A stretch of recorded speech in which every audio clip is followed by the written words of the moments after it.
Now getting onto the power jerk, the reason why I'm coaching this movement first is because once we actually have this movement on lock, it allows then the transition into the split jerk to be so much easier. And if you can perfect the power jerk, you then have a larger margin for error in terms of overhead stability with the split jerk. Why? Just because it's very hard to get the correct line with the power jerk. But hence why it's been perfected. Once it's been perfected, transition for the split jerk becomes so much easier. The only thing with the split jerk that might be an obstacle is the footwork and the timing. All right, so we're going to talk about the execution of the power jerk, namely just really putting a lot of emphasis on just noticing the hip position, where you dip, and ideally is where the feet land with the power jerk. You'll notice how with the power jerk you jump the feet out slightly in comparison to the push jerk where you keep your feet set, which is something you might have been accustomed to in CrossFit. All right, cool. So starting off with the bar, excuse the front rack. As you can see, my left wrist has a bit of limitations. All right, cool. So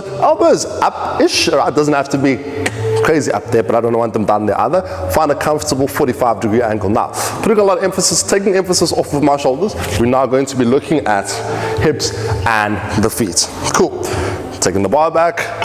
Sweet. Now from the front, what I want you to pay a lot of attention to is my feet are about hip at the bottom of my toes, slightly pointed out. The weight is evenly distributed on the center of my feet. Cool. Now as I proceed to do my dip, I'm going to push my knees out, keeping the weight in the center, and then I'm going to drive the bar up and jump my feet out and proceed to sink down with my arms locked. So real time, take a deep breath,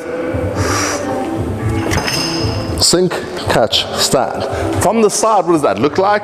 You'll be able to see what my hips are doing. From the side, you'll notice how my hips don't go forward, nor do they go back, but they'll go straight down. So slowing it down again, elbows up, deep breath, sink, drive, jump feet out, catch.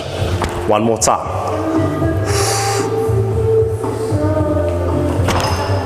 And stand. Right.